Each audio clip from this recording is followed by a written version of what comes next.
Vamos a ver la resolución del primer parcial de econometría. Entonces, en el primer punto nos daban estos datos, que yo pues los resumí en esta gráfica.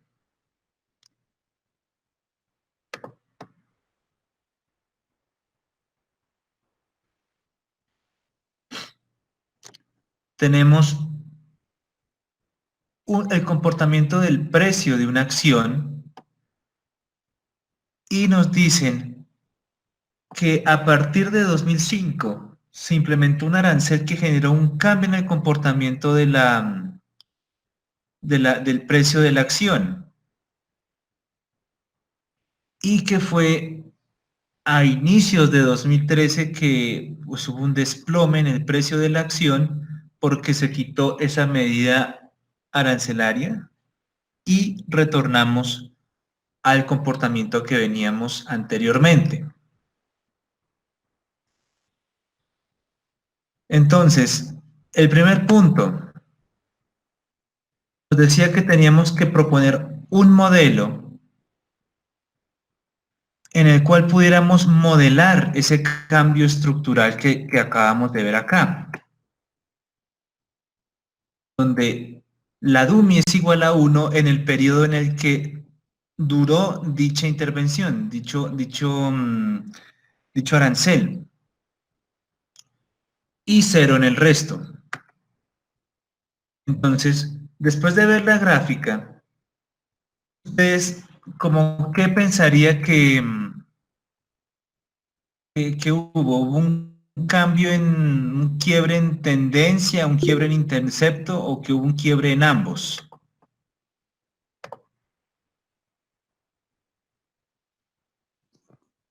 ¿Un quiebre en los dos? Exacto, es decir, el gráfico nos da como que una intuición de que hubo un quiebre en los dos. Entonces, en ese caso, la respuesta correcta es la D. Era la D. Aquí podemos modelar un cambio en intercepto y un cambio en media al mismo tiempo. Ese era el que nos servía, el punto D. Ahora, el siguiente punto a mí me tomó bastante, me tomó como 20 minutos pensándolo.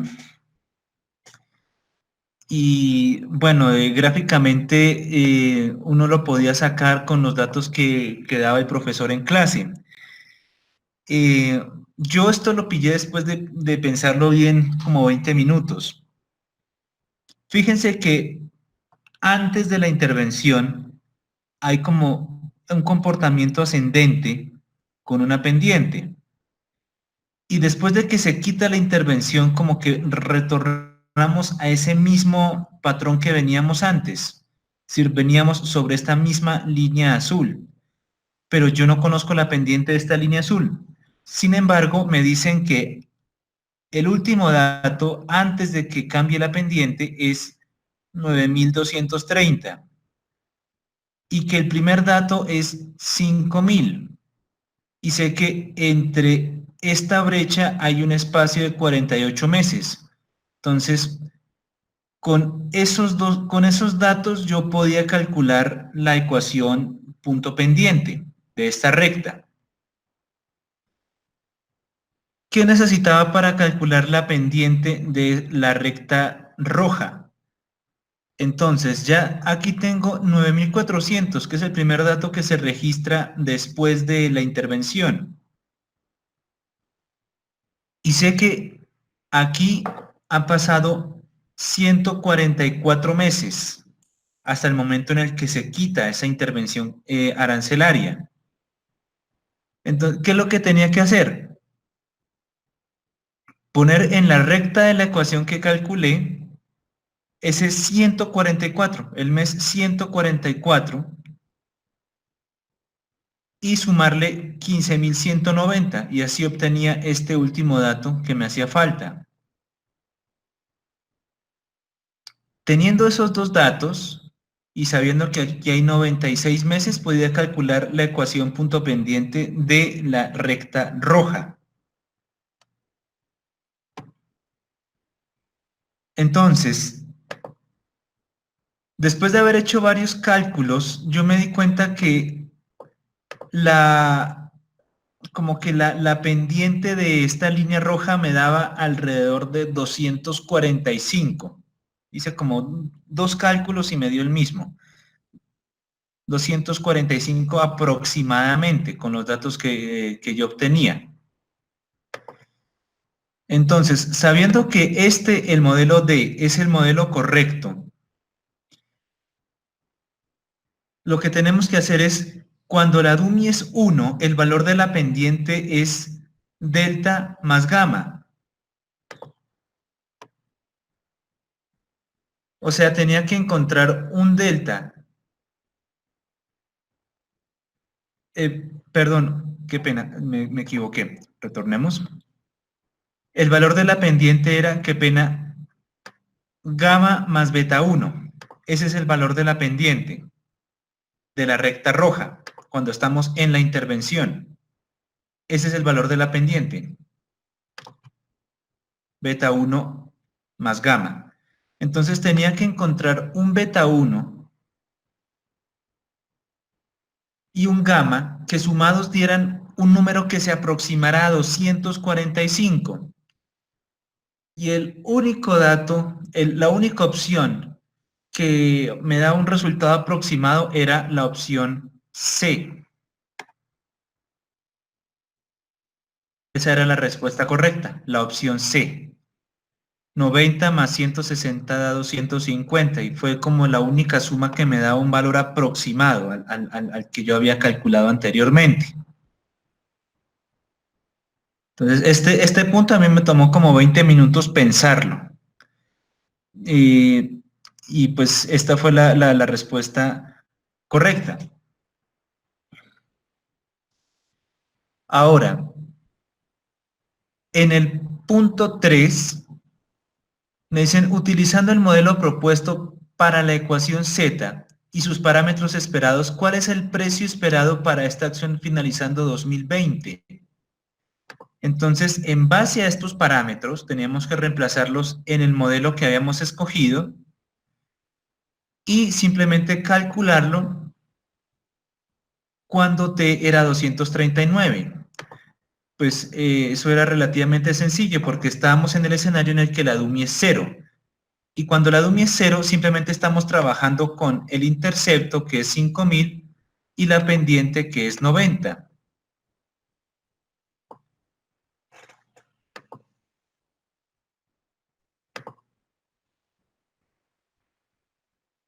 Y ahí nos daba que la respuesta correcta era la B. Esa es la respuesta correcta.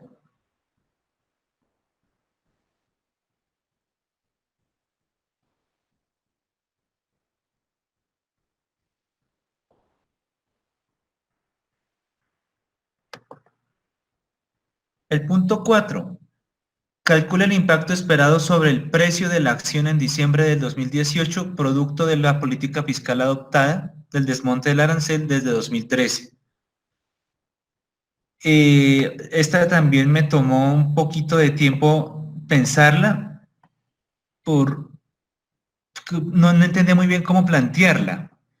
Entonces, lo que a mí me dio como una pista de qué era lo que tocaba hacer acá, en el punto 3, era la parte donde decía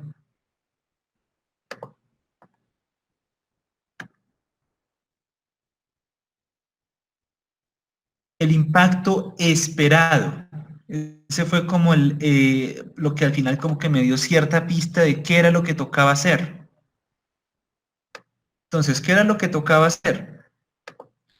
Tocaba calcular el precio de la acción en diciembre de 2018, pero también calcular el precio de la acción en diciembre de 2018 si aún estuviéramos en la línea roja. Con esos dos datos podía ahí sí calcular el impacto esperado. ¿Qué es lo que yo esperaría encontrar? ¿Cuál es la reducción que yo esperaría encontrar si ese arancel aún existiera? Y lo comparará con el dato que obtengo actualmente. Eso fue como lo que me permitió más o menos sospechar qué era lo que estaba ocurriendo. Eh, pues con el modelo tenemos, los datos me daban una variación del 52%. Y revisé el cálculo un par de veces y sí me da como 52%. Así que el único dato la única opción que era como la más acertada era la opción A, como el valor que más se acercaba al dato que yo obtenía.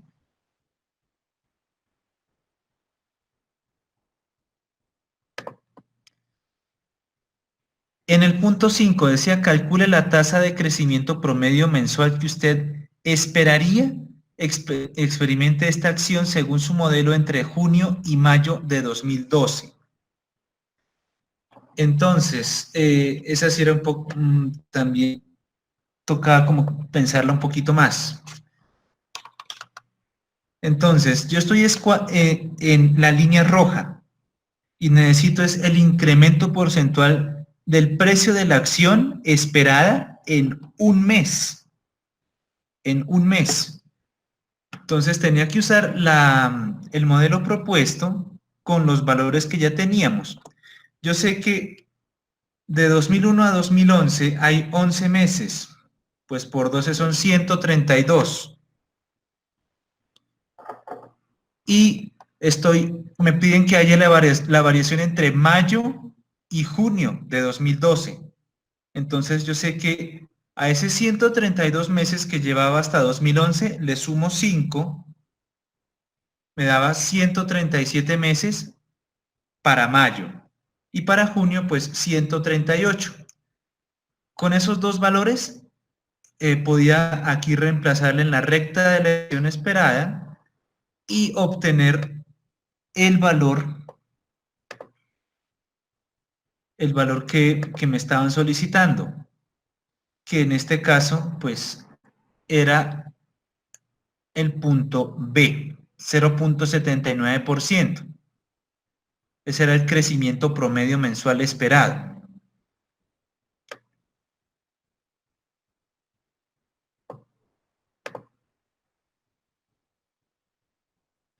Después de eso nos daban un modelo de Mincer. Nos daban un modelo de Mincer donde había 11.789 personas. Ese es el tamaño de la muestra.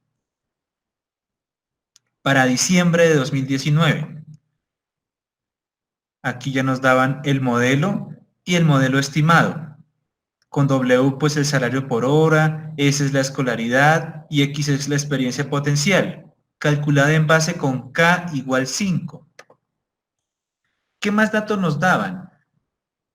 Decía que el trabajador, el individuo representativo trabaja 48 horas por día, o por semana, no recuerdo bien.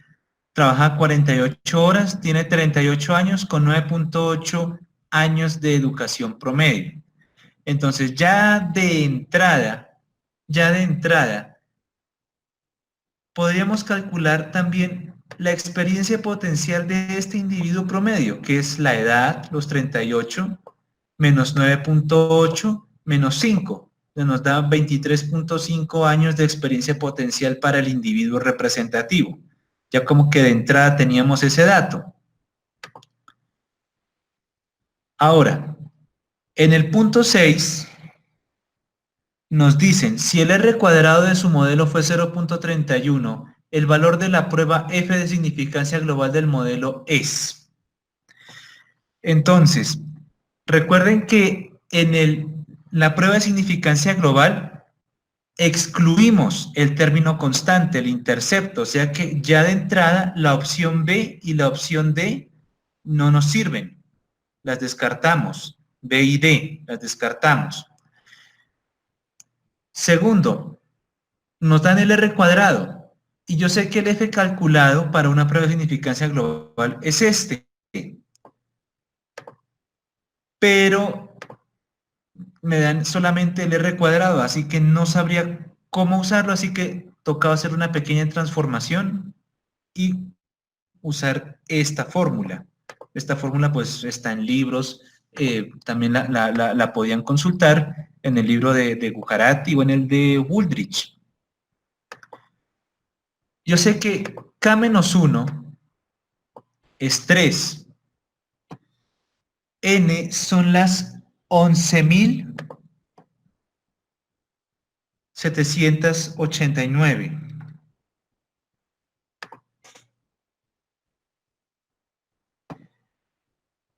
Y K pues es 4. Entonces ahí tenía K-1, 3. 11.789 menos 4 y tenía el R cuadrado. Entonces, con esta fórmula ya tenía todos los parámetros para poder hallar el F calculado. Y el F calculado era el C. Era el C, era este de acá.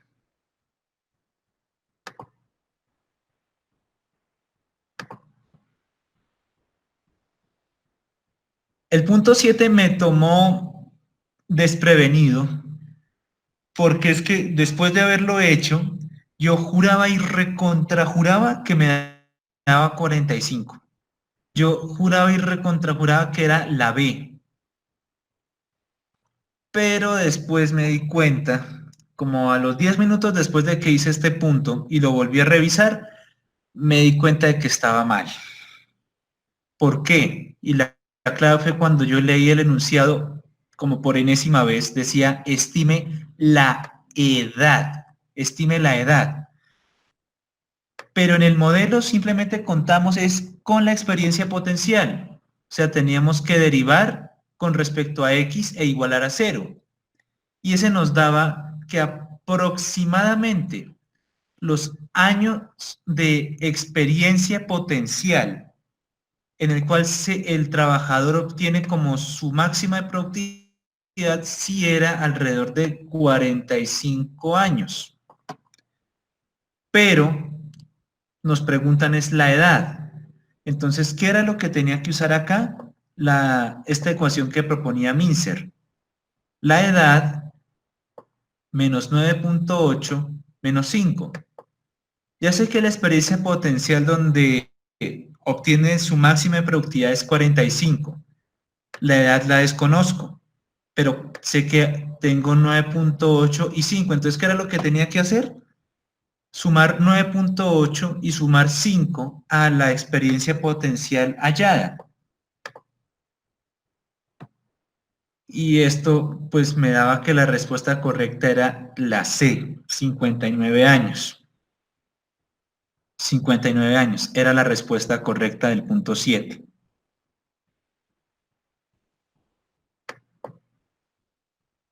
El punto 8.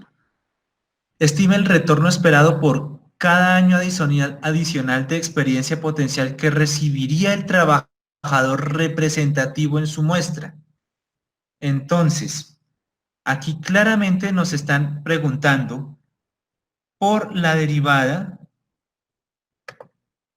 ¿sí? Por el valor esperado de la derivada de el logaritmo del salario con respecto a X. O sea, 0.33 menos 2 veces 0.0037 por la experiencia potencial.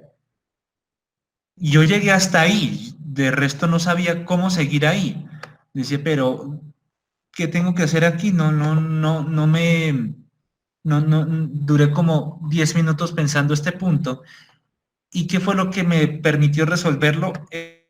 Esta frase de acá. El trabajador representativo. La experiencia, el retorno por cada año de experiencia adicional potencial que recibiría el trabajador representativo. ¿Y cuál es la experiencia potencial del trabajador representativo?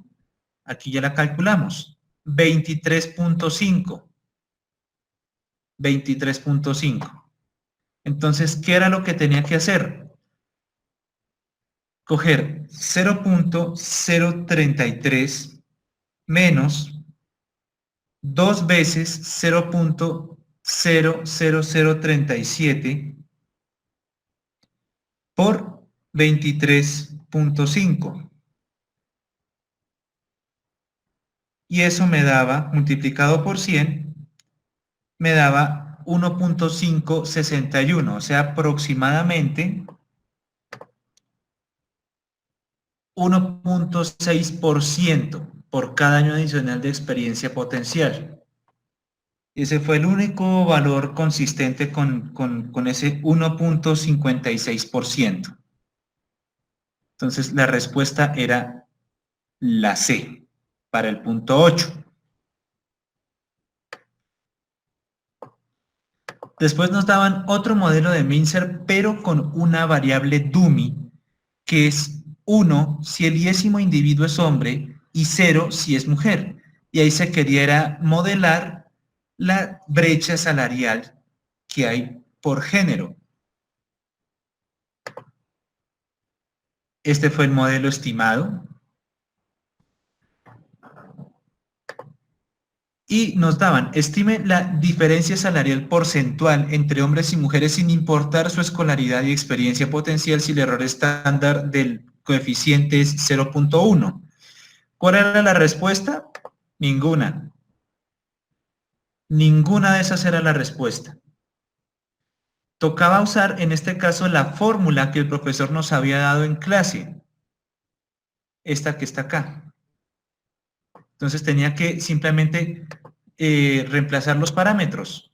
Yo sé que el valor estimado del coeficiente de la DUMI es 0.19, menos 0.5 por la varianza estimada del estimador.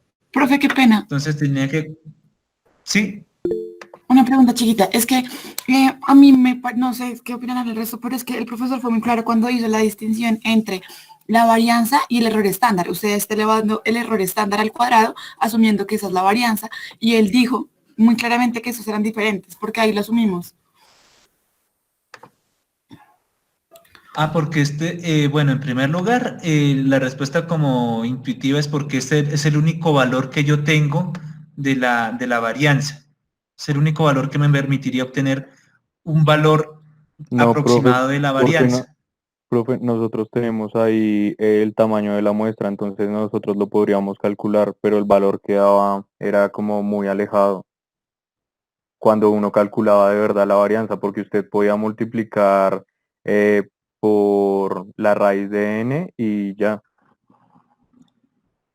Y con eso Ok. poder sacar la varianza. De acuerdo con Martín. Yo también lo hice así. También lo hicieron. Muy bien. Yo lo hice así, pues, en primer lugar porque fue como la opción como más rápida, más intuitiva, lo primero que yo pensé. Y pues me daba 20.32%. El profesor creo que lo que les pidió fue que no pusiera ninguna de las opciones porque pues la respuesta no estaba ahí, sino que usaran el valor que obtenían y enviaran ese valor como respuesta. Bueno, en ese caso sí tendrían razón, ahí habría un error. Ahí habría un error. Pues yo lo hice así porque fue como la opción como más rápida que yo tuve al inicio.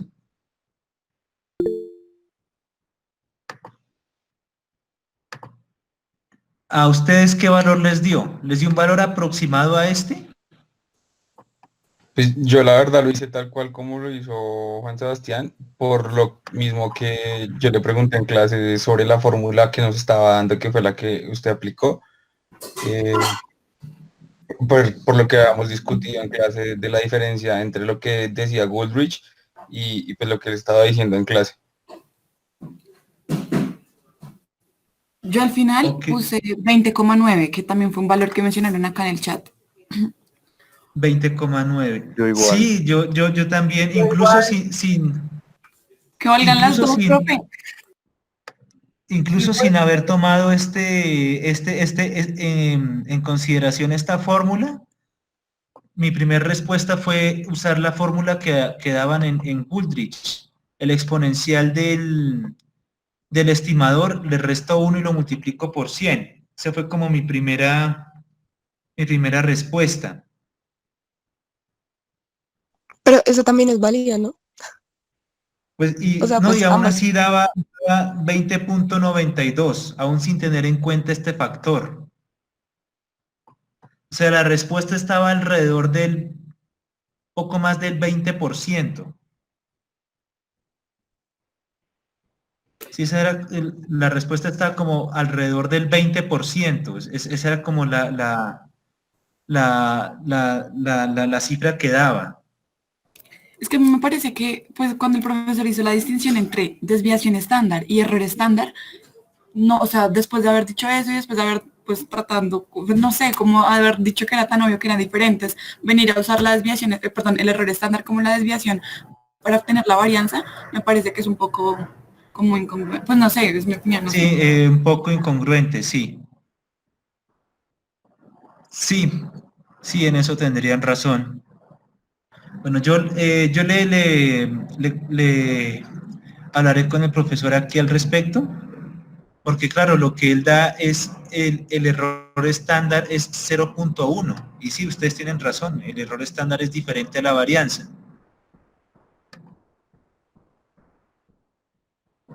Pero me estoy dando cuenta de que muchos como que dieron con que el valor era alrededor del 20%. O sea, pues espero que eso no les haya como que causado mucho problema por un par de decimales acá. Ok. Y el punto 10 yo también me tomó como 10 minutos pensarlo, después de leer cada uno de los enunciados. Cuando la matriz de varianzas y covarianzas del término de error en el modelo de regresión lineal clásico es diagonal, no escalar, entonces, ¿qué era lo que tocaba hacer con cada una de estas opciones? Entonces, lo que yo hice fue leer parte por parte cada una de estas opciones. Y claro, aquí en parte el enunciado me daba que la matriz de varianzas y covarianzas es diagonal, más no es escalar. ¿Qué quiere decir? Que en la matriz de varianzas y covarianzas solamente tenemos valores en la diagonal principal y ceros en el resto de la matriz. Pero en la diagonal principal los valores son distintos, son diferentes. Es por eso que ahí dice no es escalar. Entonces, yo empecé leyendo cada uno de los enunciados. En el enunciado A, los estimadores de OLS son insesgados, pero sus varianzas están sesgadas y son inconsistentes. Esa parte es cierta, esa parte es cierta. Y uno se da cuenta que esa parte está en las demás respuestas. Así que si uno era un poco estratégico en esto, pues esta primera parte no nos servía para descartar posibles respuestas erróneas. Entonces, la primera parte, los estimadores de OLS son insesgados, pero sus varianzas están sesgadas y son inconsistentes. Esa parte es cierta. Entonces, eso no nos permitía eliminar alguna otra respuesta que pudiera estar mal. La otra parte, en comparación, los errores estándar de los estimadores OLS calculados por el método de Heidegger-Huber-White son consistentes. Sí, esa parte es cierta. Esa parte es cierta. Al compararla con la opción B, pues vemos que aquí nos pone que los errores estándar de los estimadores OLS calculados por el método de New West son consistentes. Esta parte ya no es cierta. Esta parte de aquí ya no es cierta, entonces la B ya queda descartada. Dice, los errores estándar de la red GLS calculados por el método, esta parte también como que uno empieza a dudar, porque aquí nos daba OLS, calculados por el método de Heiser-Huber-White.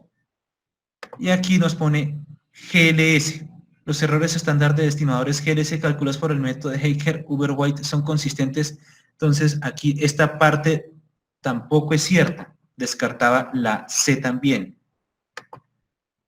Y la D, los errores estándar de los estimadores GLS calculados por el método de Heiser-Huber-White son consistentes, pues también uno empezaba como a darse cuenta de que aquí las únicas posibles eran como la B, la C y la D.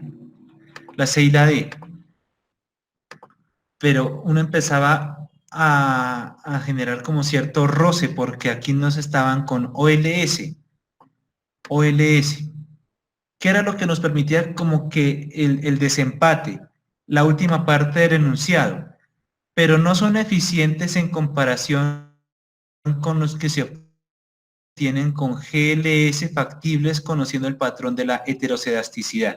Esa última parte es cierta y al revisar los enunciados restantes nos dábamos cuenta que pues aquí también cambiaba esto. Esa última parte cambiaba. Entonces la única opción en el que el enunciado era cierto era la opción A. Esa era la respuesta correcta.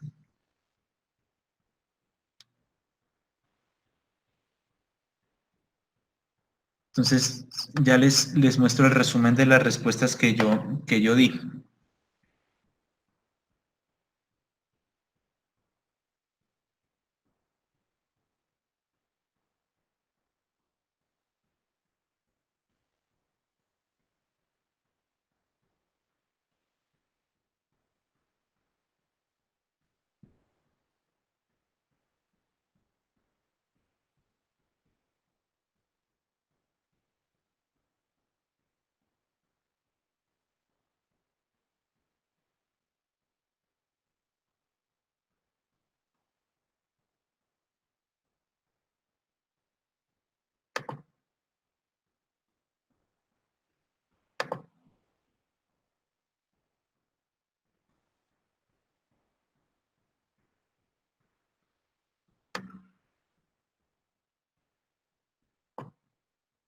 Estas son las respuestas, por si quieren ahí tomar nota o tomarle un pantallazo al, a, a la hoja de Excel.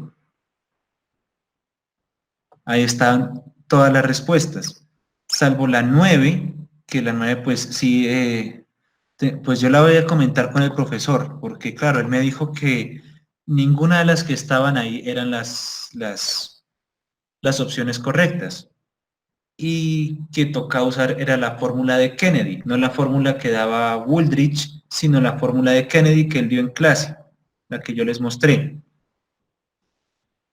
Pero aún así me di cuenta de que de los que han hablado hasta el momento me han dicho que la cifra estaba alrededor del 20%.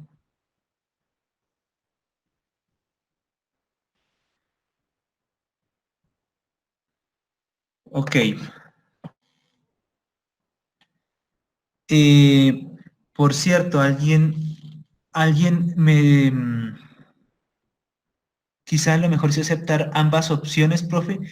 No sé por qué es que 20.3, 20.3, a ver. 20.3, y si lo hubiéramos calculado con la fórmula de Wooldridge, daba 20. Sí, exacto, esas eran como las dos respuestas tentativas. Entonces, claro, ahí la diferencia son como 6 décimas, 6 décimas, entre 20.3 y 20.9.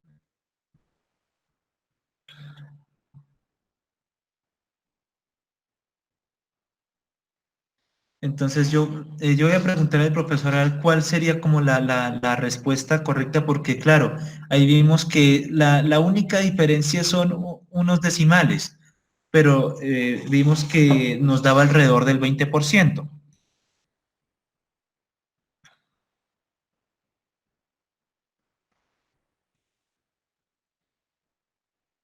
Federico, la respuesta es 0.58.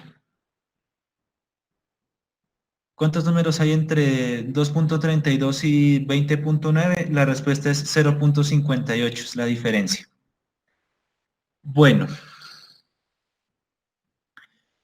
ahora, con respecto a los talleres, pues yo sigo calificando, trato de calificar todo lo que de entre 10 y 20 personas por día. Ahí pues me doy cuenta de que varios dieron respuestas muy acertadas. Espero terminar con esto para el martes, a más tardar, poder enviarle las notas. Por ahí hubo algunos que no les he encontrado el taller, entonces no sé si fue que lo enviaron como respuesta a algún correo anterior, porque entre las especificaciones que yo les pedí del taller es que lo enviaran en un correo aparte. Entonces, si no encuentro su taller así a primerazo, yo les escribo. Les mando un correo diciendo que no encuentro el taller, si me lo pueden reenviar, porque es que, ¿qué es lo que pasa? Cuando yo busco los talleres, yo siempre busco por el nombre del estudiante o por el correo electrónico, y si veo que entre las 25 primeras opciones no aparece, pues ahí me empiezo a preocupar. De pronto el estudiante no lo envió o seguramente lo envió como respuesta a un correo anterior, en un correo anidado, y ahí me queda más difícil encontrarlo. Entonces, si lo enviaron así, a los que están viendo, si lo enviaron como un correo anidado en respuesta a un correo anterior, porfa, faciliten un poquito más la tarea y envíenlo en un correo aparte. Sí, ahí pues, si quieren me ponen el pantallazo de que ya lo habían enviado. Solamente es que me lo envíen en un correo aparte, porque es que después encontrarlos me queda muy difícil. Bueno, Profe, qué pena. Otra cosa respecto a esa nota de talleres. Lo que pasa es que repitiendo las clases, el profesor en una parte decía que a quienes enviamos la tarea de los betas, ese muestra aleatorio, eso sí va a tener en cuenta la nota de talleres. ¿Eso se está teniendo en cuenta o qué? yo creo que eso se tiene en cuenta es al final. Al Ok. final. Sí, porque claro, es que creo que hay un pequeño problema de comunicación entre el profesor y yo. Pues yo ya le había enviado las respuestas que ustedes me dieron. Yo armé en el Excel, en el listado de estudiantes que yo tengo, fui poniendo cada una de las respuestas que ustedes me iban mandando. Entonces, yo lo que sospecho es que de pronto entre tantos correos que le llegan al profesor, seguramente no vio el correo que yo le envié con las respuestas que ustedes me dieron. Pero pues yo se lo volví a reenviar, entonces pues seguramente él ya tiene esas hojas, esa hoja de Excel ahí. Ya tiene esa hoja de Excel ahí, entonces pues ya sé quiénes enviaron la tarea. Y eso pues claramente es una ayuda en la nota de talleres. Ok. Listo, entonces todos vayamos a RStudio y terminamos la parte de autocorrelación. Vamos a ver la parte de cómo es que se puede detectar autocorrelación.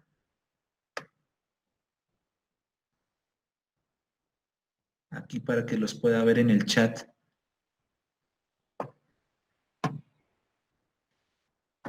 Vamos a ver cómo es que se detecta autocorrelación de orden 1, cómo se detecta autocorrelación de orden 2, de orden 3, cómo es los mínimos cuadrados generalizados factibles que me permiten modelar esa heterocedasticidad, esa autocorrelación, cuando estoy trabajando con modelos que de por sí solamente hay información disponible con variables que son de series de tiempo.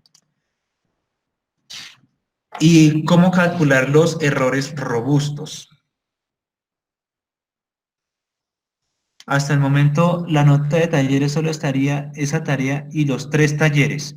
Sí, de momento esa es la nota de talleres. De momento esas son Juan Sebastián, qué pena, las... me distrae un momento. ¿Cuál otra nota además de los 3 talleres? ¿Cuál tarea? Ah, la de lo muestra evaluatorio. Ah, listo, gracias.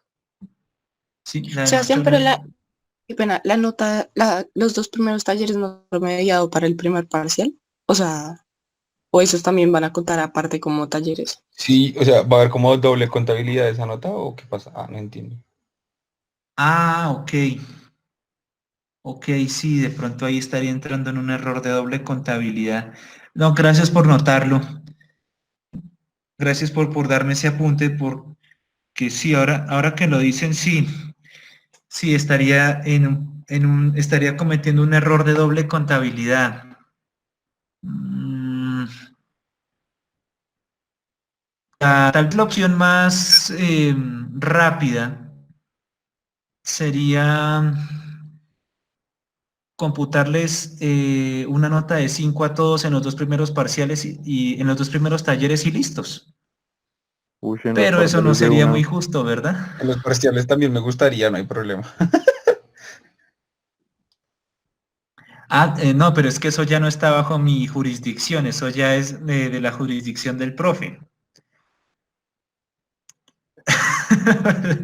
A nadie le disgustaría, sí, esa sería como la opción más fácil, pero ¿cuál es el problema de lo fácil? Que eh, irse siempre por la opción fácil no siempre es la opción correcta. Lo fácil no siempre es lo correcto. Entonces, tendría que cambiarle la ponderación a a los parciales, a los 2 primeros talleres, pues tendría que hablar con el profesor para resolver ese problema de doble contabilidad.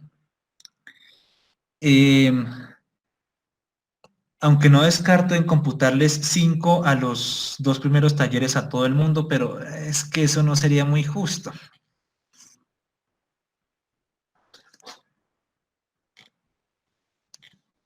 Bueno,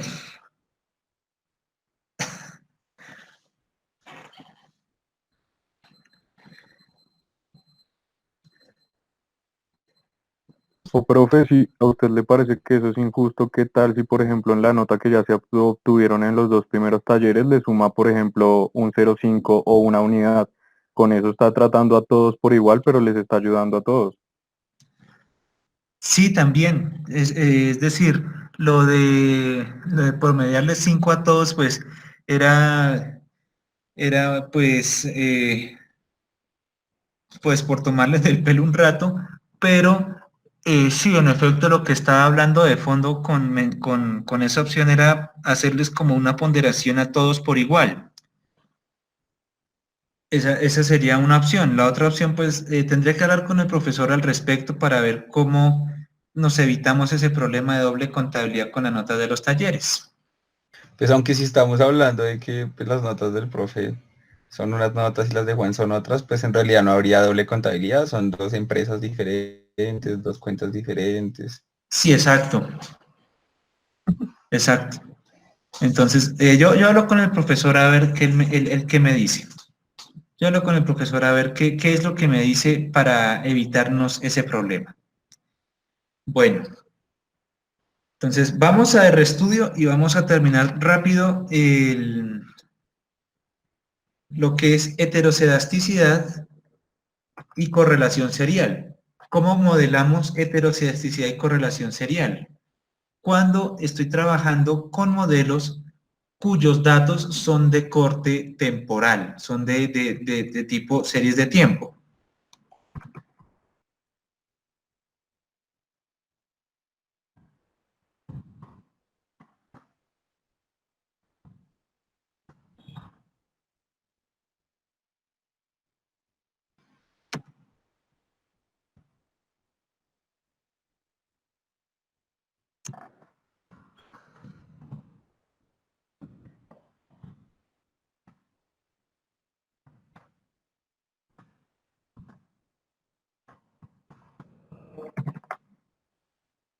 Bueno, lo primero que uno va a hacer cuando está trabajando con estos temas de correlación serial es detectar si el término de error tiene correlación serial. Y eso siempre ocurre cuando uno está trabajando con modelos cuyos datos son de series temporales. Eso siempre va a ocurrir.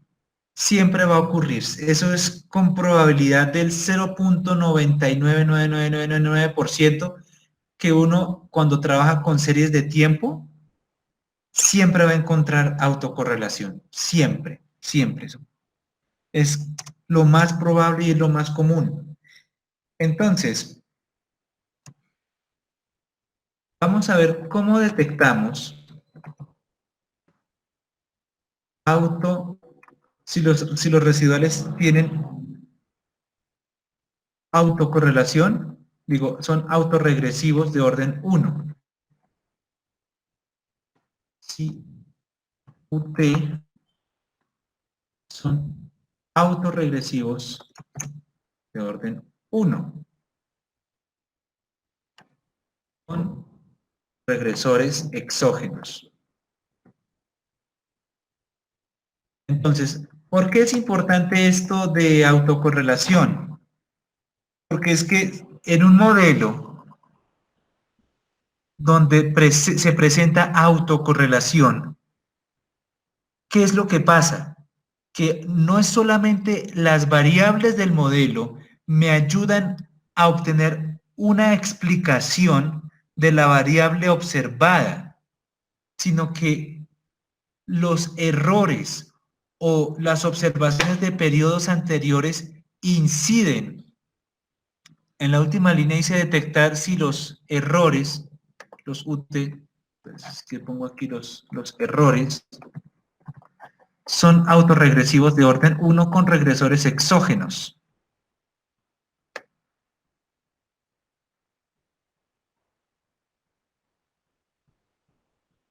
Eso es lo que dice con regresores exógenos. Entonces, ¿qué es lo que pasa? Si aparte de las variables que yo, con las que yo estoy trabajando, también me sale que los errores o las observaciones de periodos anteriores también me ayudan a explicar la variable en el momento actual, entonces ahí claramente tengo un problema de autocorrelación. Entonces vamos a ver en Woolrich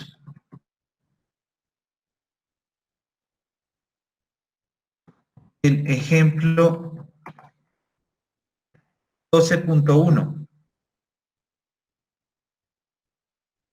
Entonces, antes que nada toca descargar, activar los paquetes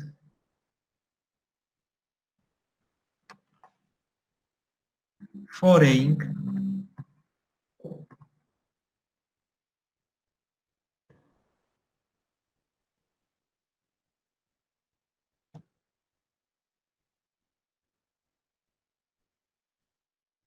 DIN-LM. ¿Por qué DIN-LM? Ese es Dynamic Linear Model.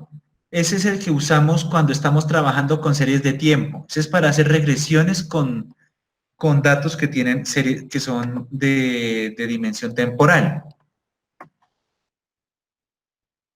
El paquete CAR y el paquete LM-Test.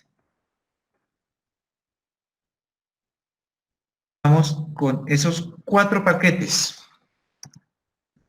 Entonces le doy en install.package.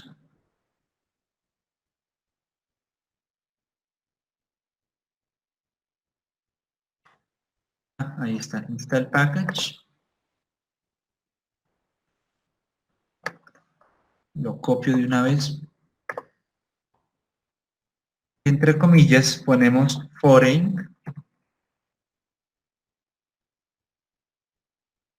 y coma, está el package entre comillas, pongo lm y le doy en correr para que me descargue esos dos de una sola vez. No recuerdo quién fue la que me sugirió, pero muchas gracias por darme este pequeño tip para poder tener la pantalla de R y a la vez poder verlos por el chat.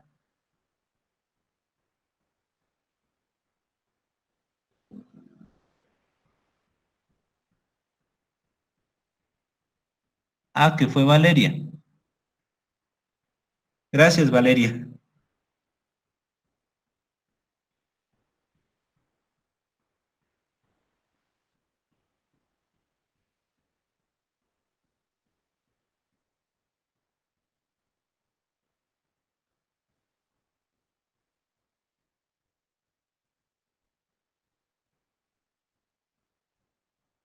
Y parece que ya está terminando.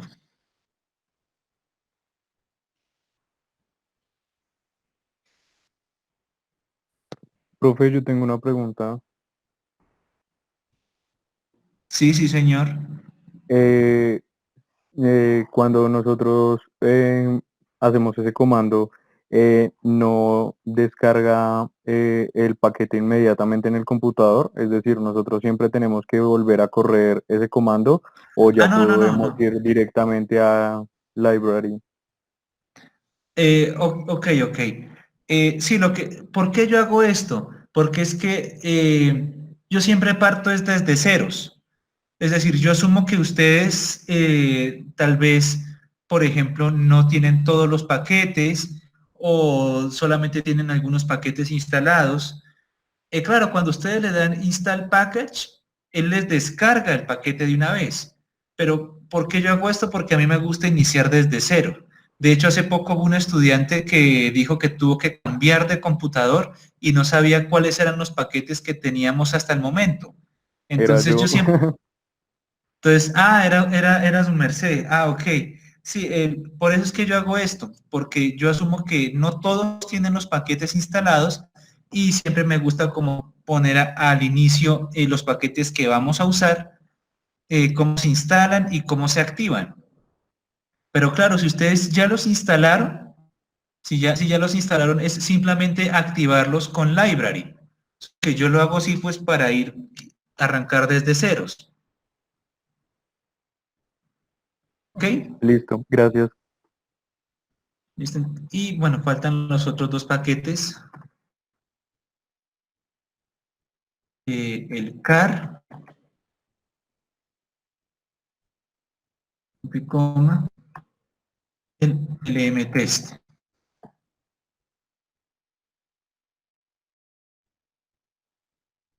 Y le doy en correr.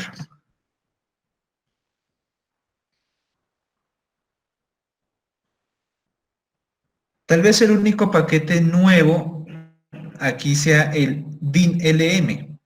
Y por las anteriores clases, los otros tres ustedes ya los tienen descargados. Así que simplemente activarlos con library.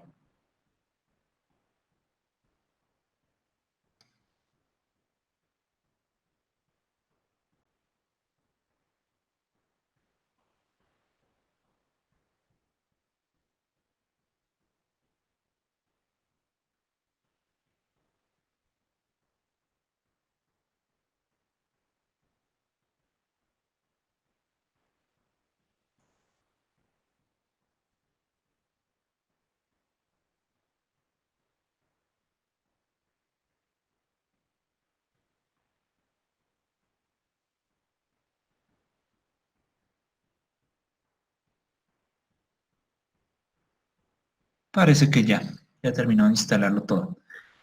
Ahora, con el comando library,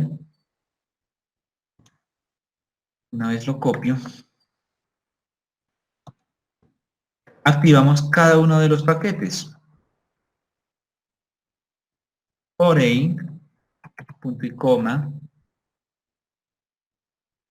lm, punto y coma,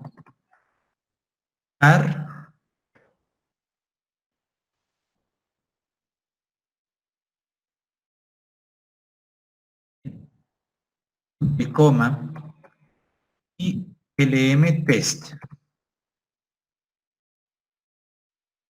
Listo, ahí en una sola línea que me active los 4 de una sola vez. Le doy en correr.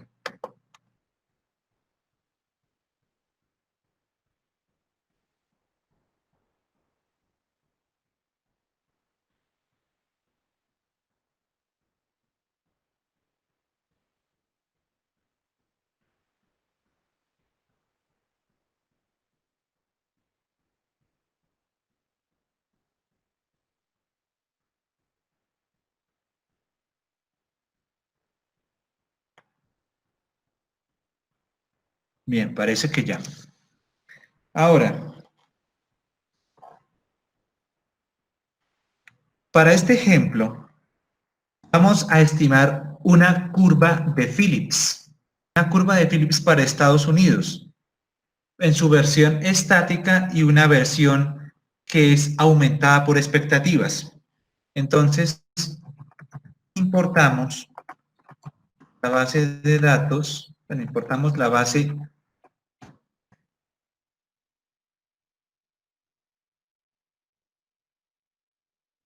Phillips.dta.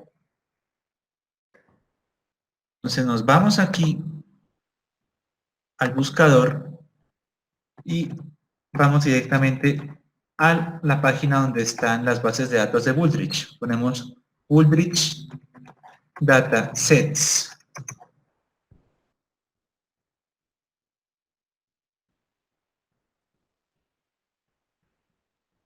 Aquí está Wooldridge Datasets, es el primero que nos sale.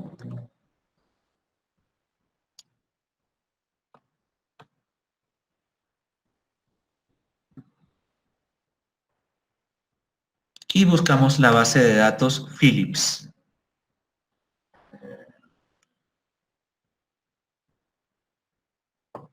Phillips, aquí está. Créanme que conseguir estas bases de datos es muy valioso. Copio y pego. ¿Por qué? Porque es que armarlas es muy difícil. Armar estas bases es muy difícil. Nada más el profesor Mario García se demoró 2 años, 2 años buscando y estimando datos para poder correr un modelo econométrico para varios países, países de Europa y países de América Latina. 2 años buscando datos para poder estimar un modelo. Entonces, eso siempre es muy tedioso. Listo, ya copié la dirección ULR, entonces creamos el objeto aquí, Phillips.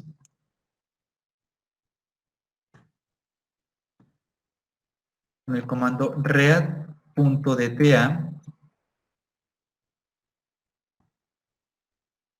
Entre comillas, pongo la dirección y le quito estas 3 últimas letras y pongo la extensión DTA. Y le doy en correr.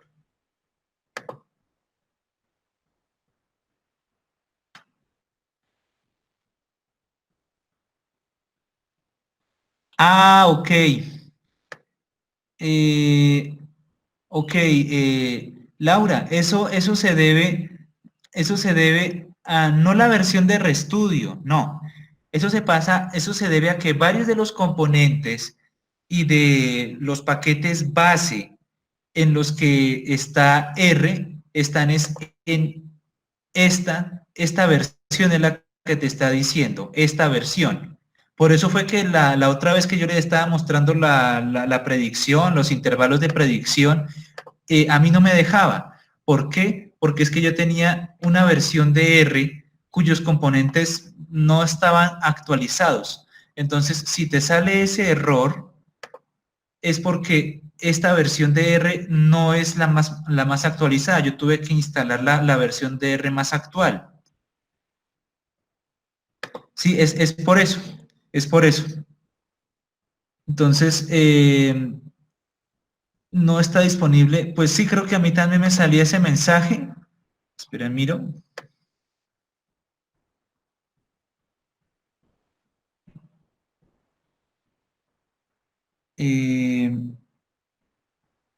No, a mí no me salía ese error.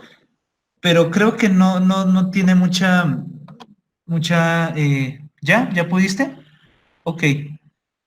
Sí, si le sale ese mensaje de error es porque seguramente la versión base de R que ustedes tienen, esta de acá, no es la más actual y tienen que desinstalarla y instalar la versión de R más actual. Es eso, es por eso. Y eso fue lo que a mí me pasó. Bueno, ya tenemos la base de datos Philips. Ahora, como estamos trabajando con series de tiempo, definimos la variable de tiempo, que en este caso es anual.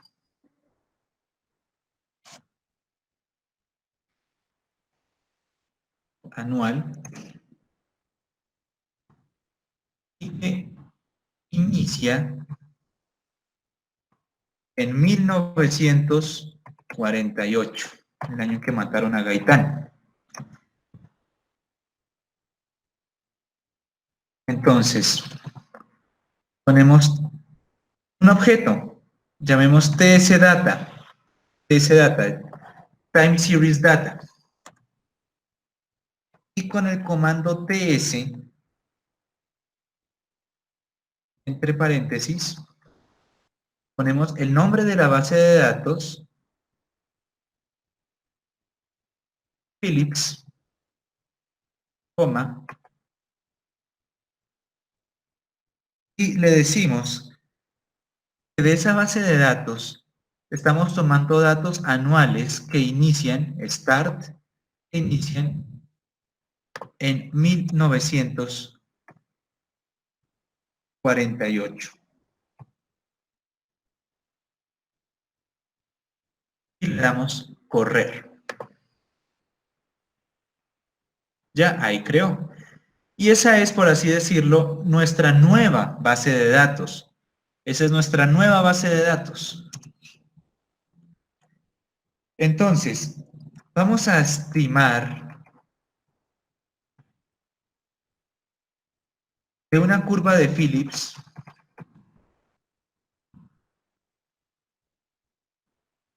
estática. Ahora, creamos el objeto reg.s,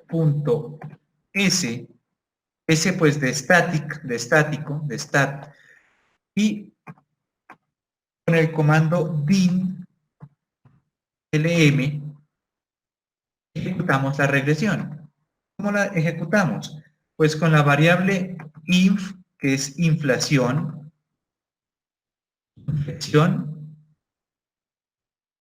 y la variable de desempleo, unem,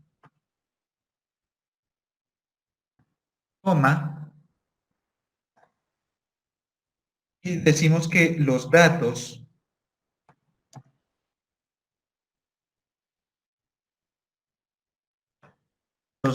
son de tsData.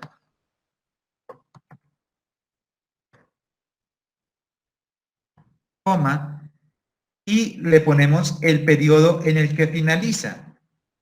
Esto finaliza para 1996.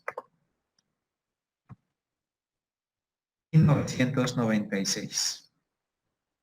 ¿Sí? La regresión de inflación versus desempleo, pues con la nueva base de datos que creamos, tsData, con datos anuales que inician en 1948 y que terminan en 1996.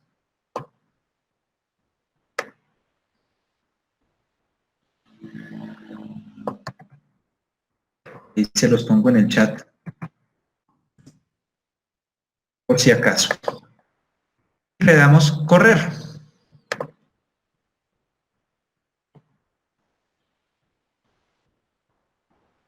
Ahora, a mí me interesa es ver si hay autocorrelación de orden 1. Entonces, ¿qué es lo que yo hago? Sacamos los residuales. Entonces creamos un objeto que se llama residual.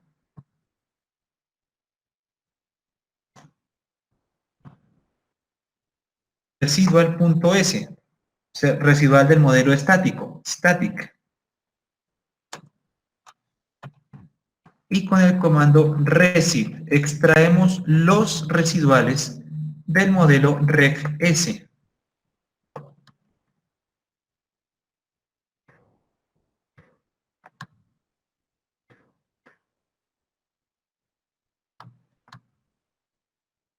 Y le doy en correr.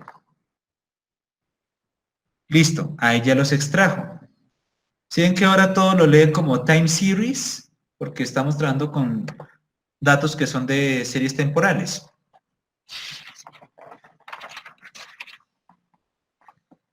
Ahora, vamos a ver si los residuales están correlacionados y siguen un proceso ARP1.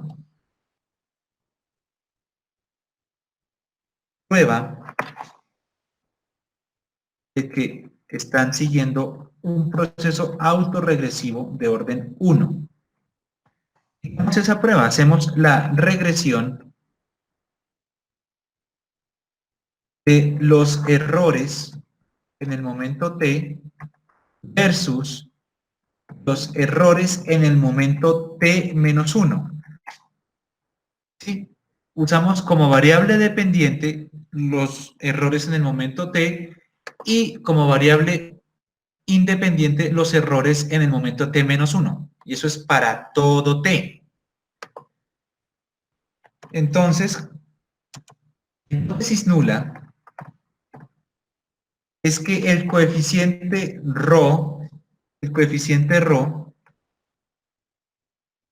es igual a 0. Es decir, no hay autocorrelación de orden 1 en los errores. Esa es la hipótesis nula. Entonces, ¿cómo hacemos eso? Con el comando coeftest,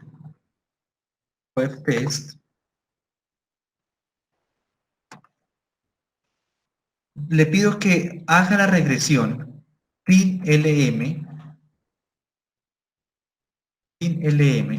entre paréntesis, pongo los residuales, que es la variable dependiente,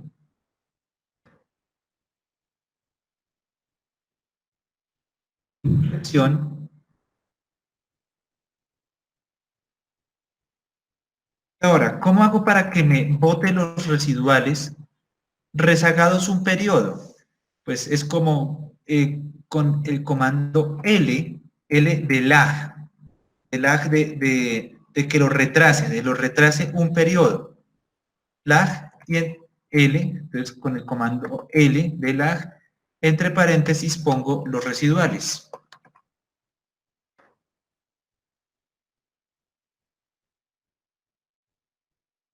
Y ahí ya me bota, le doy aquí en correr.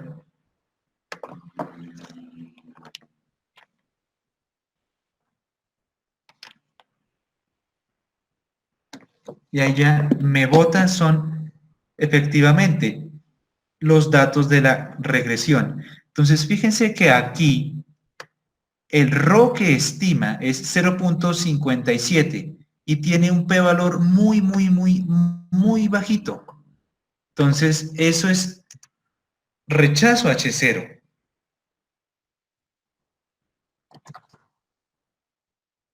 Entonces, trabajando con alfa del 5%, rechazo H0. Quiere decir que esta curva de Phillips estática tiene problemas de autocorrelación y los residuales siguen un modelo autorregresivo de orden 1. sea, sí hay autocorrelación de orden 1, es lo que podemos concluir acá. Ahora vamos a estimar una curva de Phillips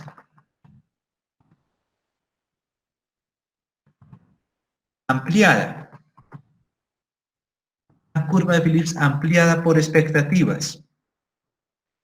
Entonces, creamos un objeto, sea rec.ea,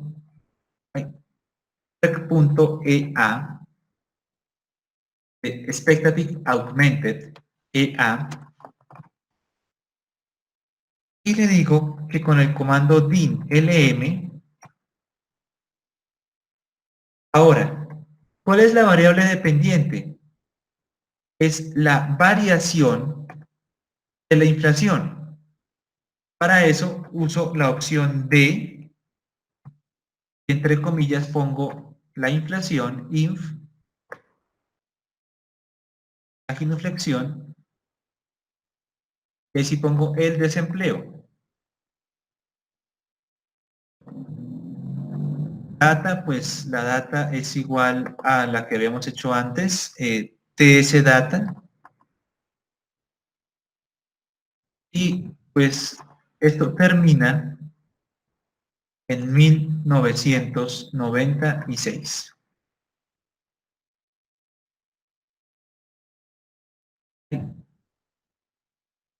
Discúlpame, Juan, otra vez, porque ponemos D y entre paréntesis inf.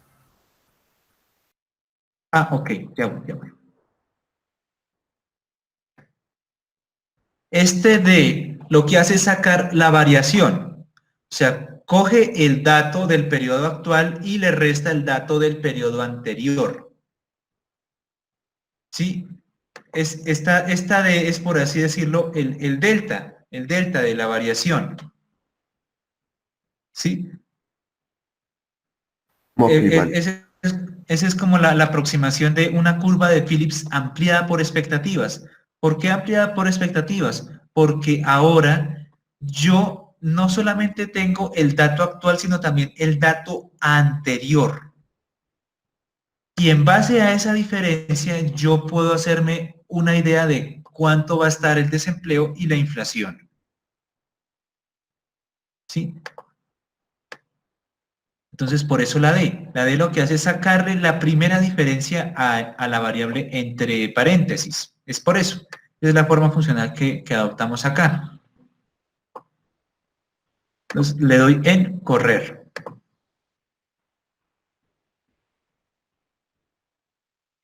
Y ahora, pues, vuelve y juega. Sacamos los residuales.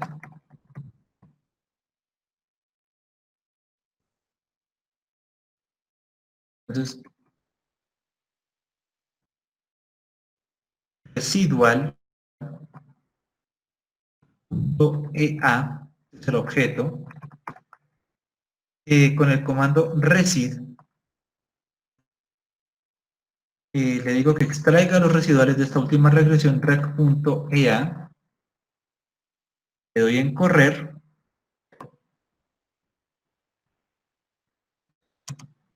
y ahora hacemos la regresión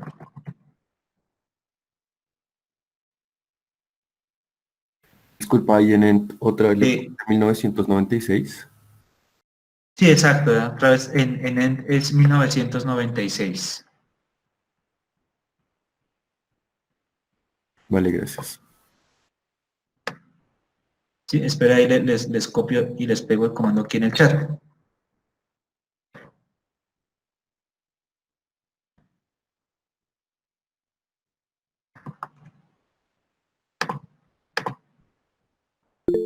Listo.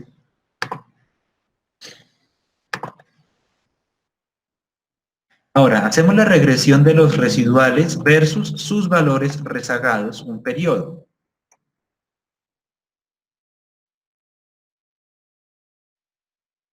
Entonces es casi que esta misma línea de código, casi que esta misma línea, coef-test,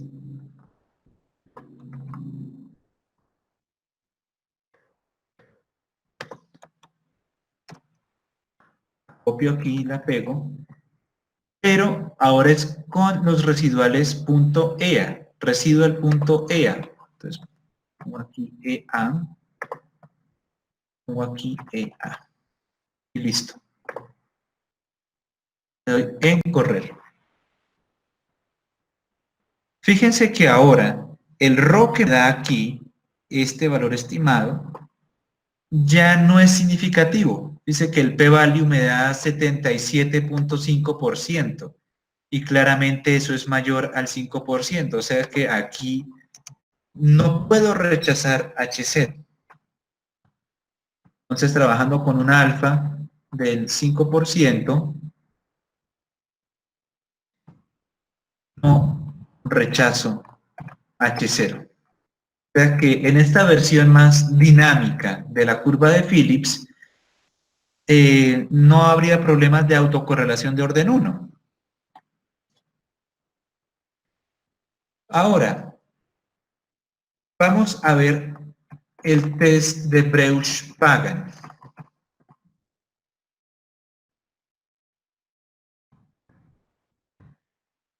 Es como el que marca la regla. Porque el test de Breusch-Pagan... Ah, no, esperen, qué pena. Me salté aquí. Estaba mirando el dato equivocado, perdón. El test no, este lo vemos ahorita. Vamos a ver, es el test de Durbin-Watson.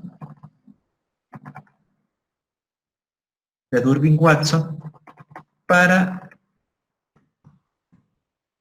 autocorrelación cuando sigan un patrón autorregresivo de orden 1, que para eso fue diseñado el Durbin-Watson. Con el comando pwtest. pwtest. Pues vamos a hacerlo para ambas versiones. Entonces, con curva de Phillips estática,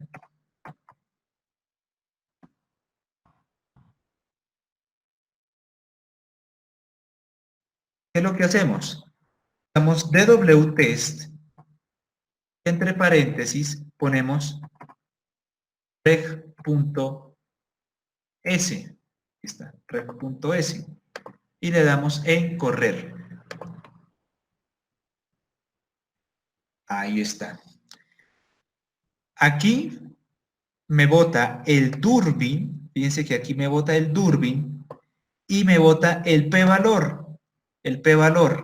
del estadístico Durbin, que es muy bajito. Una vez más, tengo evidencia para rechazar H0, o sea, los residuales de este modelo siguen un proceso autorregresivo de orden 1. Y con la curva de Phillips aumentada, hago lo mismo. Es este mismo comando, pero con la regresión reg.ea. Y le doy en correr. Fíjense que aquí obtengo el mismo resultado. El p-valor es 0.17, o sea, 17%, el cual es mayor al alfa del 5%, o sea, no puedo rechazar H0. Trabajando con un alfa al 5% hay evidencia para no rechazar H0.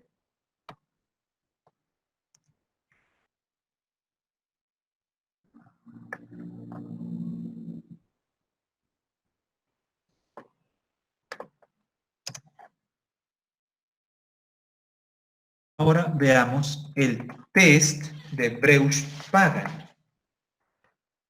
Ahora sí.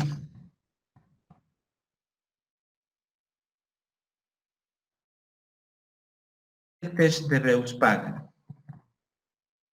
Ese es con BG test. Breusch, Dios mío, ¿qué me pasa? Breusch-Pagan o Breusch-Godfrey. Qué pena. Breusch-Godfrey.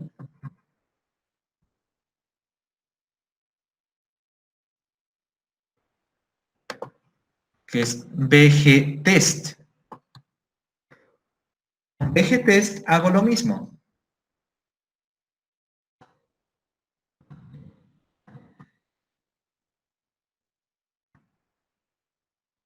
Con la curva de Phillips estática, lo que hago es poner el comando BGTest y entre paréntesis pongo el modelo.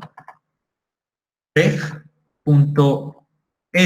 Aquí está, reg.s. Le doy en correr. Fíjense que aquí me bota el estadístico de prueba de multiplicadores de Lagrange, los grados de libertad y el p-valor, que me sigue dando un p-valor muy pequeño. O sea, obtengo otra vez el mismo resultado que en los datos en los anteriores. Con alfa al 5% rechazo H0. Y con la curva de Phillips ampliada. Con la curva de Phillips ampliada lo mismo.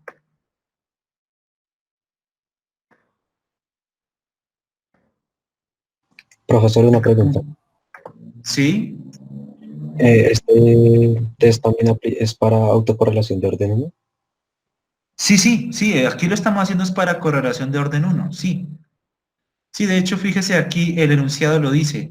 El test de Breusch-Godfrey para correlación serial de orden 1. Gracias, profe. ¿Cuál es la ventaja de este test de Breusch-Godfrey? Que también permite detectar autocorrelación de orden superior. Ya les muestro la variante aquí del comando. Entonces aquí voy a correr y fíjense que me da el estadístico de multiplicadores de Lagrange y me da el p-valor, 80%. O sea, obtengo otra vez el mismo resultado. Con la curva de Phillips ampliada, no rechazo H0. Ahora vamos a ver el test de Breusch-Godfrey, pero para detectar autocorrelación de orden superior.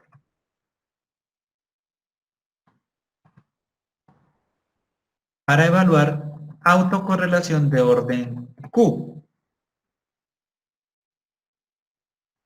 Entonces, lo que hacemos es, usamos la opción, y la pongo entre comillas, order, igual, y ponemos el orden que queremos. Entonces, con la curva de Phillips estática, hagámoslo otra vez acá. Pego esta parte, a modo de ejemplo. Entonces, ¿qué es lo que hago? rec.s, coma, y doy aquí en order, igual, quiero evaluar autocorrelación de orden 2. Entonces pongámosle aquí 2, solamente el 2. Y le doy en correr.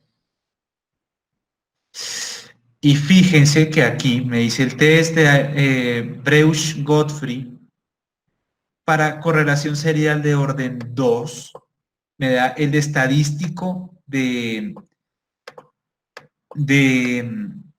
multiplicadores de Lagrange y me da un p-valor que es muy bajito.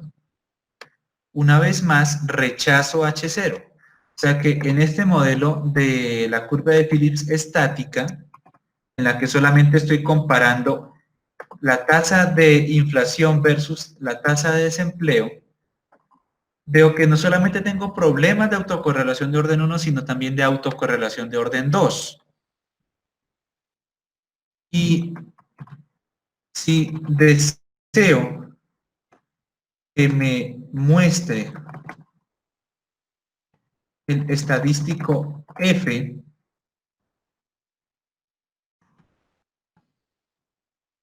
usamos la opción y la pongo entre comillas, type, y entre comillas otra vez, F.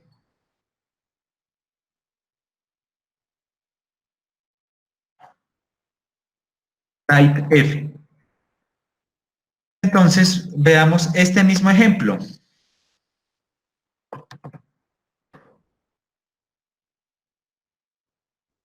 La curva de Phillips estática, aparte de order, le doy type,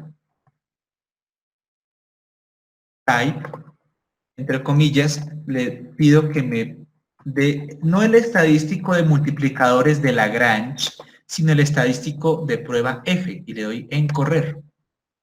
Fíjense que ahora cambia.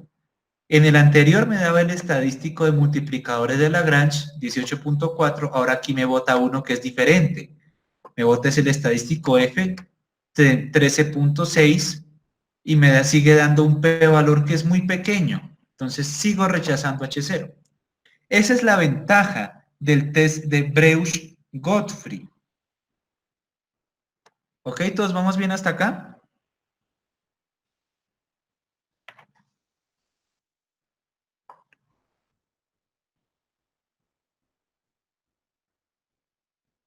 Ok.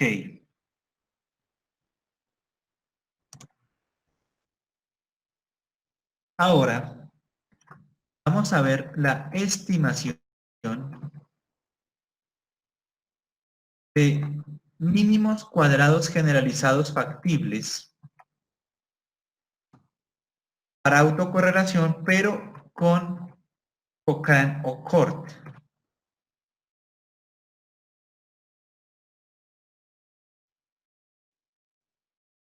Cochran o Cort. Para ver si hay procesos autorregresivos de orden 1.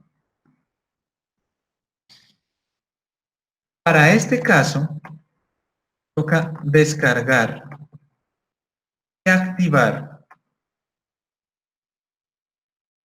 el paquete ORCUT.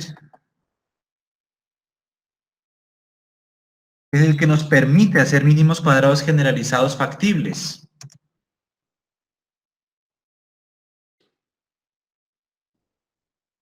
Entonces vamos a install.package. Entre comillas pongo ORCUT.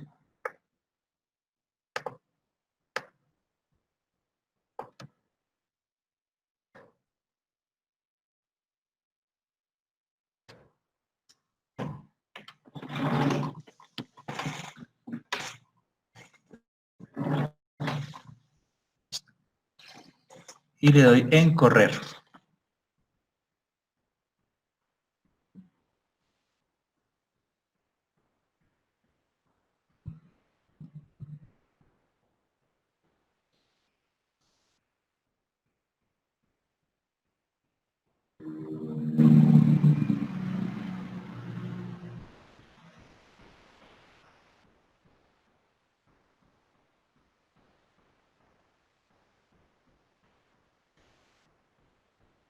Listo.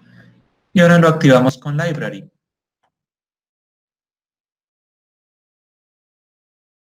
Library ORCUT y correr.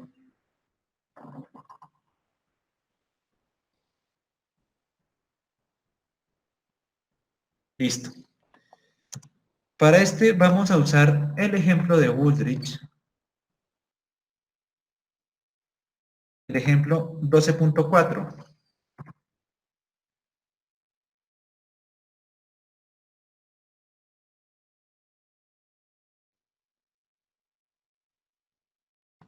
Importamos la base de datos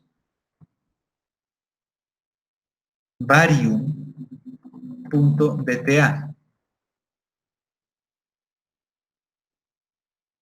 Entonces vamos aquí al buscador, donde están las bases de datos de Wooldridge, y buscamos la base de datos Varium.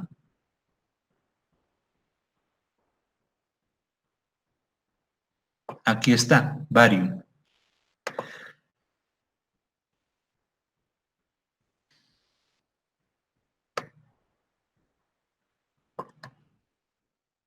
copio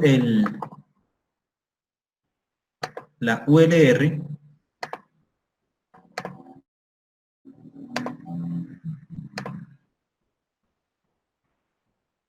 Ah, uy, qué pena. Madre. Gracias. Qué pena por ese horror de ortografía. Bueno.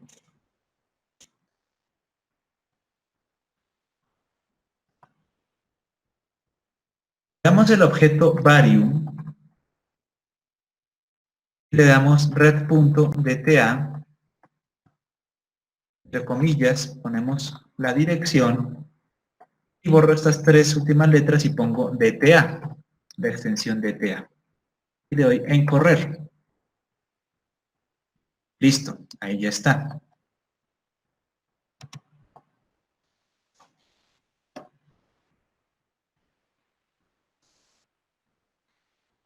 Ahora volvemos a crear la variable temporal, bueno, la base más bien, la variable temporal dentro de la base de datos.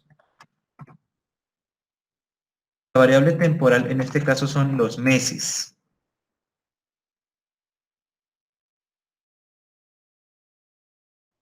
Y iniciamos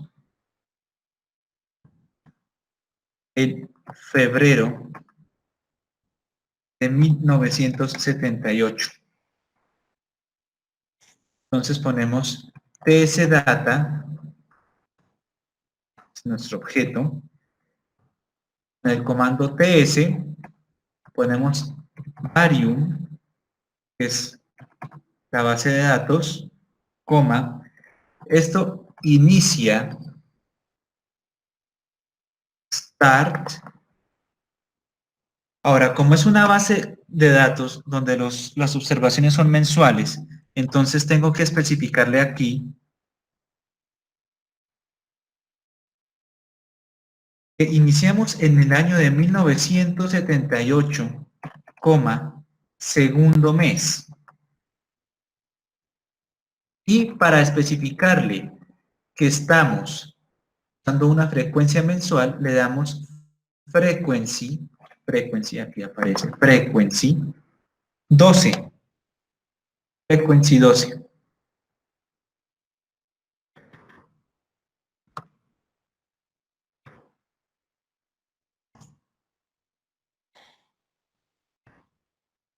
Y le doy en correr.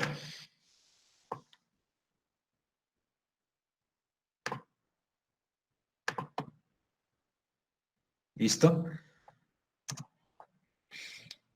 Ahora vamos a hacer la estimación por OLS.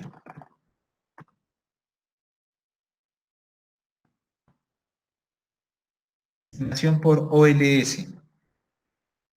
Vamos a llamar OLS reg.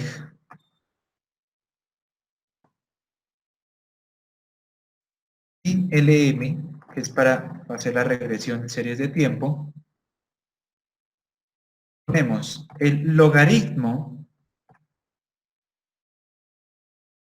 de CHN y MP, que son las importaciones chinas de bario en logaritmo.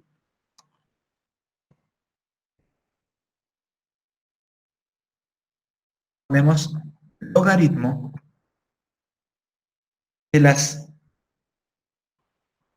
de el índice de exportaciones de químicos MPI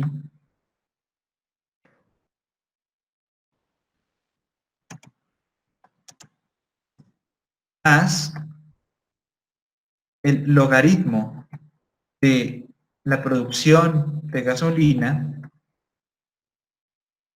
más el logaritmo de la tasa de cambio RTWX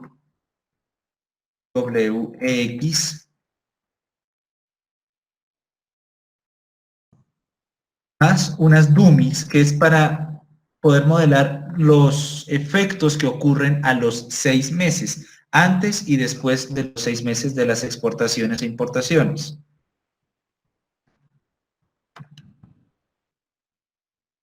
file 6, AF file 6 más AF PEC 6 antes de diciembre, 6 meses antes de diciembre, coma, data igual TS data. Esta vez le decimos que no le ponga dato final. ¿Por qué no le estamos poniendo dato final? Porque es que aquí ya le estamos especificando la frecuencia del punto de partida y la frecuencia. Automáticamente ya como que el programa puede calcular el dato final. Entonces aquí nos saltamos esa parte y le damos en correr. ¿Listo?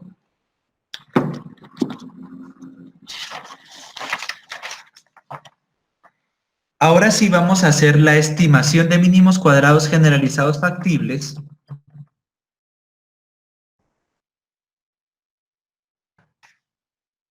Pero de Cochrane o CORT.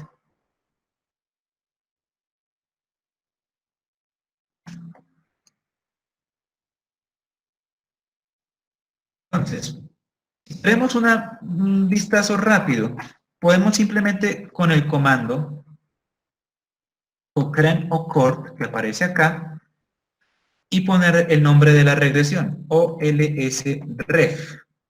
Le doy aquí en correr. Fíjense que aquí ya pues me bota la regresión que estoy corrigiendo. Me da el Durbin-Watson, el original, del modelo original, y me da el Durbin-Watson transformado. Y me da los coeficientes ya corregidos. Si quiero que me bote más información, pues uso el comando summary, y que me haga la regresión de mínimos cuadrados generalizados factibles con Cochrane o CORT. Ahí me bota los errores estándar, me bota los p-valores. Ahí están. Ahí ya tenemos el modelo corregido. Con la desviación estándar, el t-valor, la probabilidad, el p-valor. Ahí es como calculamos el mínimos cuadrados generalizados factibles con el método de Cochrane o CORT. Y por último, para terminar, vamos a ver cómo corregimos en presencia de autocorrelación, cómo hacemos inferencia robusta con correlación serial usando OLS.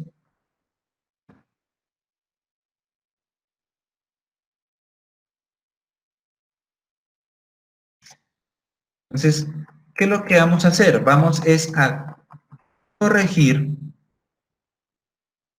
los errores estándar. Para eso vamos a trabajar con el ejemplo 12.7 de Wooldridge. Es el salario mínimo en Puerto Rico.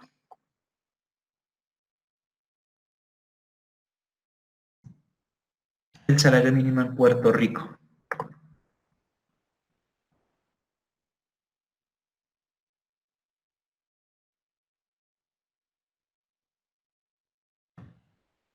Bueno, primero que nada,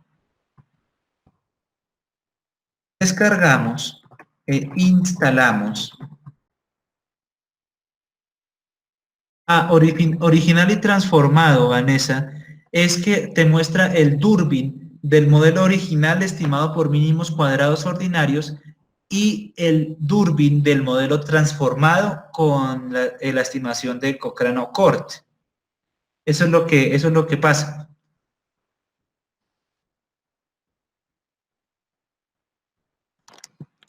Descargamos e instalamos el paquete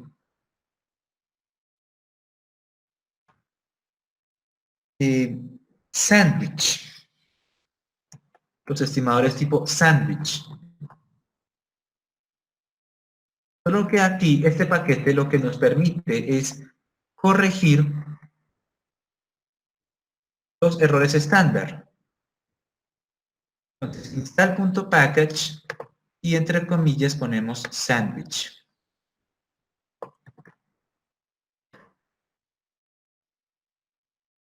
Y le damos en correr.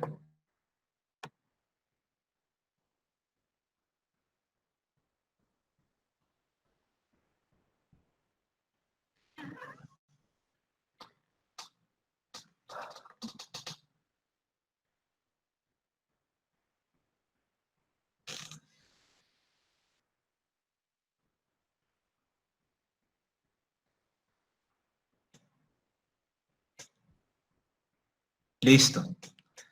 Ahora lo activamos con Library. Library y Sandwich.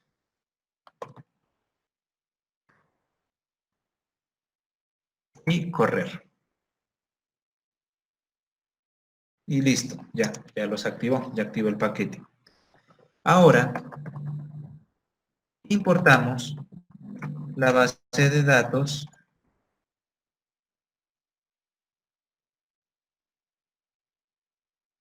prwage.dta.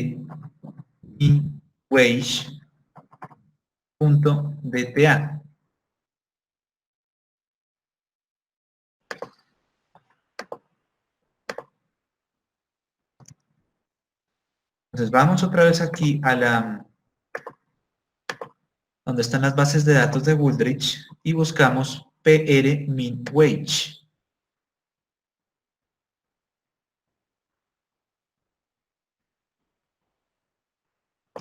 Aquí está.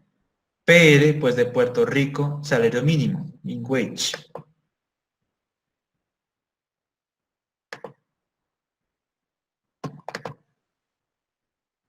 Copiamos la ULR.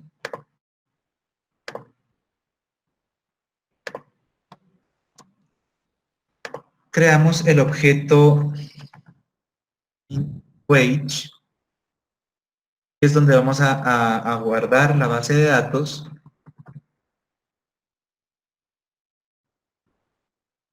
Y entre paréntesis en red.dta pegamos la base de datos y ponemos DTA al final.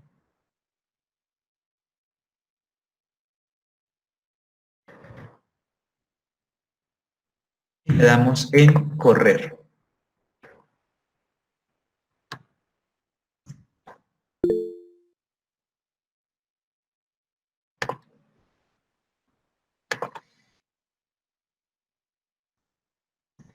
Ahora, creamos la variable temporal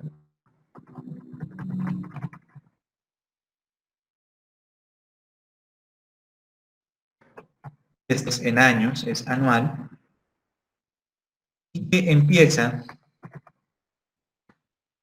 en 1950.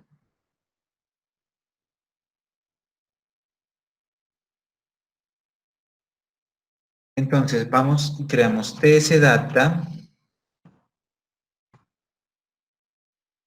ts, ponemos el nombre de la base de datos, minwage,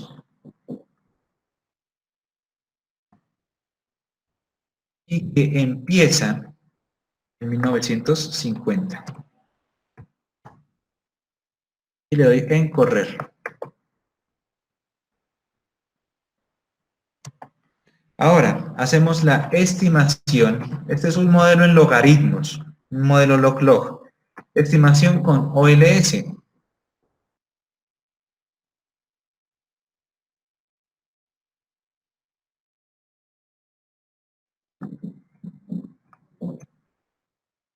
Entonces, creamos el objeto reg y ahí guardamos nuestra regresión. Reg con din lm. Ponemos el logaritmo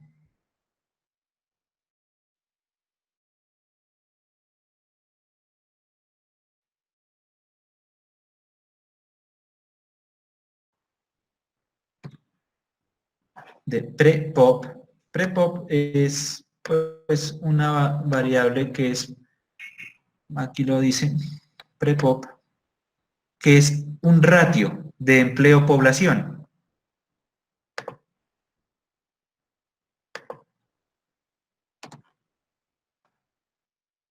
La ginuflexión,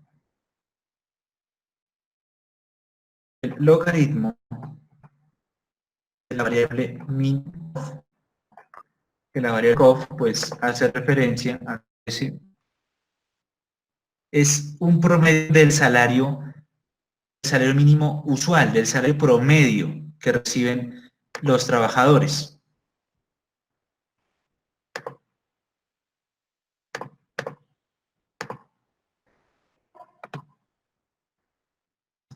Más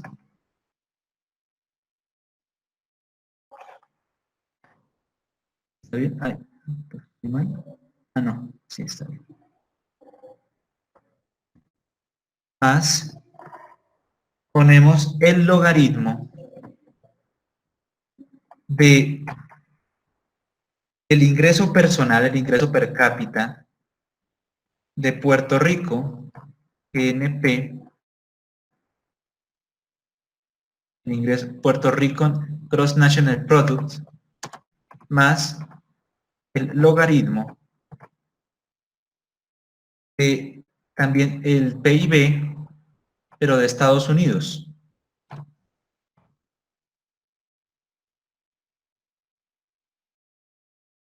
Más una tendencia. En el comando trend pongo la tendencia, porque como eso va aumentando en el tiempo, entonces toca poner una tendencia que dependa del tiempo y ponemos ps data, coma, data igual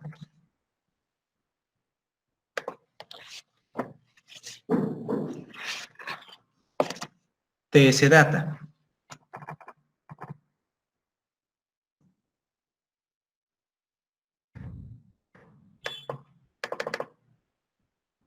Y le damos en correr. Profe, como en la regresión anterior no habría que establecer un periodo en el que termina. Ah, no, ya automáticamente ya lo calcula. ¿Sí? No, no se preocupen que ahí ya automáticamente lo calcula. Profe, qué pena una pregunta. ¿Por qué es que se le añadía trend desde data? ¿Para qué es que sirve? Ah, para añadirle una tendencia lineal en función del tiempo. Era para eso. Porque es que esto tiende a crecer a medida que el tiempo va aumentando. Entonces toca también incluirle una tendencia.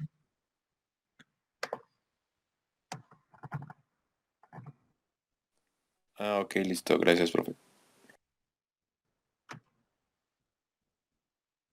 Entonces vamos a trabajar con los errores estándar usuales. Coef test y entre paréntesis ponemos reg. Le damos reg.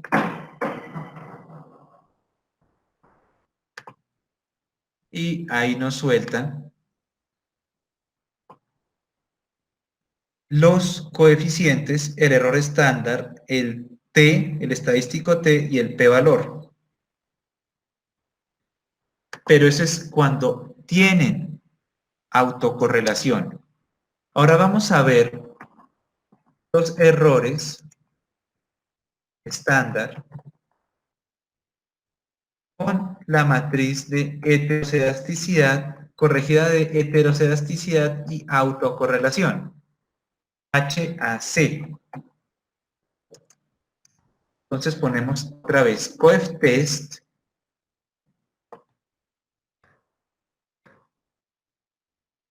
reg, coma,